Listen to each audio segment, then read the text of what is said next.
Et si le secret d'une vie pleinement accomplie résidait dans l'abandon total à Dieu? Avant de commencer notre prière, prenons un moment pour réfléchir à la parole de Dieu, puis nous nous unirons dans la prière. J'avais l'habitude de penser que lorsque les gens disaient « Tu dois être brisé devant Dieu », cela signifiait que je devais traverser une épreuve dévastatrice, quelque chose de si douloureux qu'il ne me resterait plus d'autre choix que de crier à lui. Je croyais que la brisure consistait à toucher le fond, à être complètement dépassé, n'ayant plus nulle part où me tourner. Je pensais que cela signifiait souffrir, tout perdre, atteindre un état de désespoir où Dieu devenait mon seul et dernier espoir. Mais en grandissant dans la foi, j'ai compris que la véritable brisure ne se résume pas seulement aux épreuves ou à la souffrance. Ce n'est pas simplement un point de rupture où l'on s'effondre sous le poids des fardeaux de la vie. La vraie brisure va bien plus loin. C'est un état du cœur. C'est lorsque tu te tiens devant Dieu et que tu te vois tel que tu es réellement, à la lumière de sa sainteté, de son amour et de sa miséricorde. C'est le moment où tu réalises que ton péché n'est pas simplement une liste d'erreurs ou d'échecs, mais une blessure infligée au cœur même de celui qui t'aime le plus. Ce n'est pas une peur du jugement ou un désir d'être sauvé des difficultés. C'est plutôt voir la profondeur de sa grâce et comprendre que, bien que tu n'en sois pas digne, il t'aime malgré tout. La véritable brisure ne se limite pas à admettre que tu as besoin de Dieu dans un moment de crise. Elle est un abandon plus profond. C'est le moment où ton orgueil s'effondre, où ta suffisance disparaît, où tu atteins la fin de toi-même. Non pas parce que la vie t'a poussé là, mais parce que tu as vu la beauté de Jésus, son sacrifice et son amour. Tu réalises alors que tu ne peux plus t'accrocher à autre chose. C'est lorsque tu cesses de lutter, de faire semblant, d'inventer des excuses et que tu dis simplement « Seigneur, j'abandonne. J'arrête d'essayer de tout faire seul. J'ai besoin de toi. Je ne suis rien sans toi. Je ne peux pas tenir debout sans toi. Je t'abandonne tout. » Le psaume 51, verset 17, dit « Les sacrifices qui sont agréables à Dieu, c'est un esprit brisé, ô Dieu, tu ne dédaignes pas un cœur brisé et contrit. » Cela signifie que ce qui plaît à Dieu, ce n'est ni ta perfection, ni tes réussites, ni même tes efforts pour être meilleur. Ce qu'il désire avant tout, c'est un cœur humble devant lui, un cœur conscient de son besoin de lui, un cœur sincère, abandonné, prêt à renoncer à l'orgueil et à l'autosuffisance. Dieu ne prend pas plaisir aux paroles vides ou aux rituels religieux accomplis par devoir. Il aspire à quelque chose de plus profond, que tu viennes à lui avec sincérité, que tu laisses tomber tous les masques et que tu lui donnes ton cœur tout entier. Et il promet qu'il ne rejettera jamais un cœur qui s'approche de lui avec une repentance sincère et un amour véritable. Avoir un cœur brisé et contrit ne signifie pas vivre dans la honte ou se sentir constamment indigne. Ce n'est pas non plus rester dans un état de désespoir face à ses échecs. C'est plutôt un cœur profondément touché par l'amour de Dieu, au point de ne plus supporter d'être éloigné de lui. C'est quand tu vois la pureté de Jésus, son amour et son sacrifice, et que cela te remplit d'une tristesse qui ne vient pas de la peur, mais de l'amour. C'est cette tristesse qui dit « Seigneur, je ne veux plus jamais te blesser. Je ne veux plus jamais être loin de toi. Non pas parce que j'ai peur d'être puni, mais parce que je t'aime et que je comprends maintenant combien tu m'as toujours aimé. » C'est cette brisure qui transforme. Ce n'est pas une brisure qui te laisse briser et sans espoir, mais une brisure qui mène à une véritable guérison. C'est lorsque tu comprends enfin que ton péché ne concernait pas seulement toi, mais lui. Chaque mauvais choix, chaque acte égoïste, chaque moment passé loin de lui a blessé son cœur.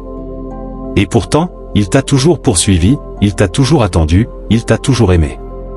Et dans cette prise de conscience, tu n'es pas attiré à lui par la culpabilité, mais par un amour si puissant, si irrésistible, que tu ne peux plus faire autrement que de lui abandonner ta vie tout entière.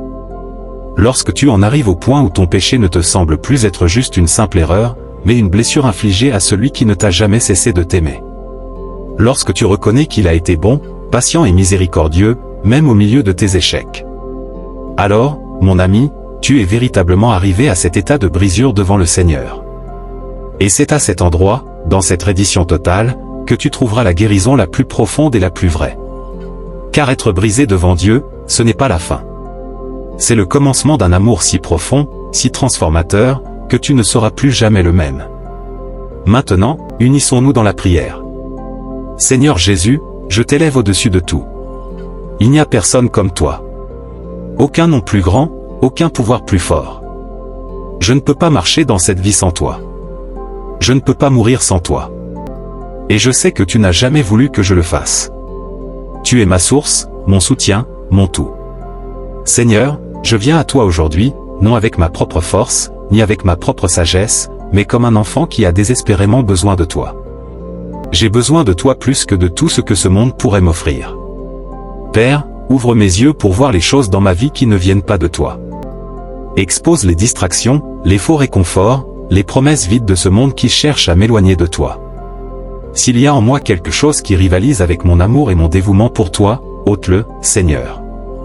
Enlève ce qui est temporaire et remplace-le par ce qui est éternel. Que mon cœur ne trouve pas satisfaction dans les plaisirs éphémères de ce monde, mais seulement dans la plénitude de ta présence. Que mon âme ait faim et soif de toi, plus que de toute autre chose. Ta parole, dans Matthieu 16, versets 24 à 25, dit: Si quelqu'un veut venir après moi, qu'il renonce à lui-même, qu'il se charge de sa croix et qu'il me suive.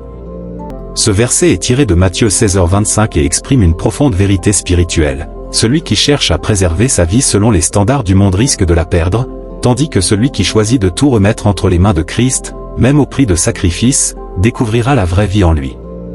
Il nous invite à renoncer à nous-mêmes, à nos propres ambitions et sécurités, pour suivre Jésus pleinement.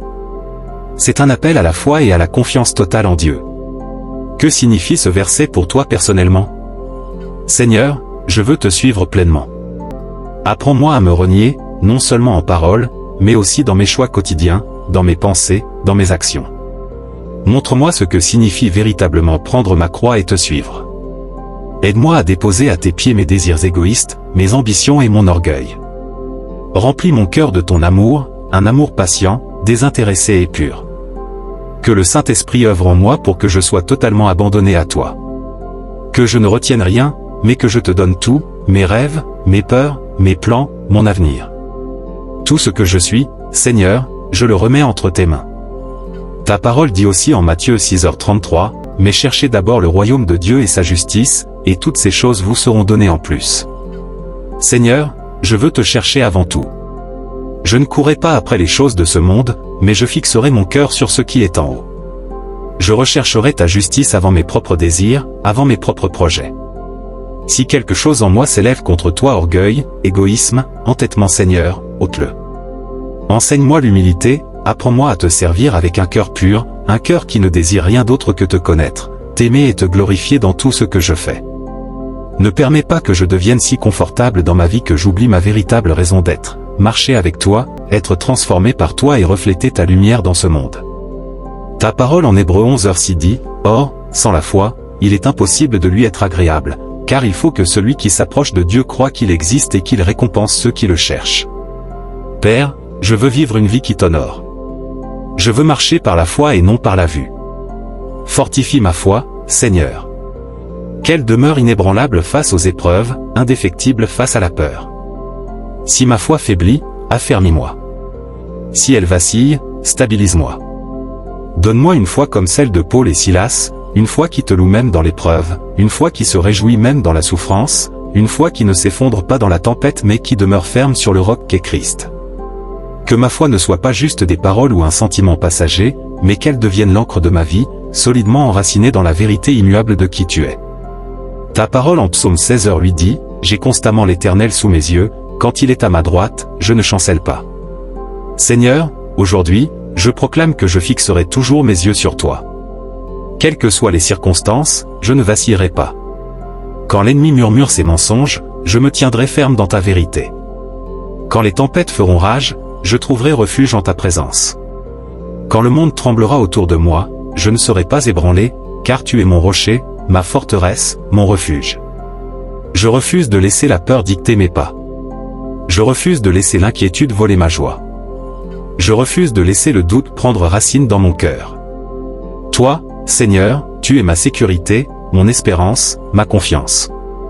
Avec toi à mes côtés, je suis inébranlable. Jésus, tu es digne de toute ma louange. Merci, Seigneur, pour ton sacrifice. Merci pour la croix, pour le sang versé, pour le prix que tu as payé afin que je sois libre. Je sais que je ne mérite en rien un amour si grand, et pourtant, tu t'es donné pour moi. Tu as porté mon péché, ma honte, ma condamnation, et en échange, tu m'as offert ta grâce, ta miséricorde et la vie éternelle. Comment pourrais-je jamais te remercier assez? Tout ce que je peux dire, c'est merci. Merci de m'avoir aimé quand j'étais indigne d'amour.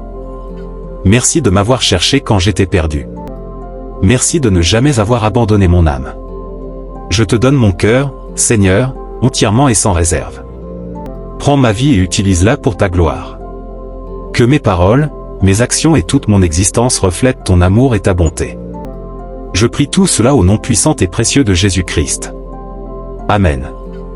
Si cette prière a touché ton cœur, écris Amen en signe de foi. Je prie que chaque bénédiction contenue dans cette prière repose sur toi au nom de Jésus. Si tu as un besoin particulier, n'hésite pas à nous le partager en commentaire. Ce serait un honneur pour nous de prier pour toi. Que la grâce et la paix de notre Seigneur Jésus-Christ soient toujours avec toi.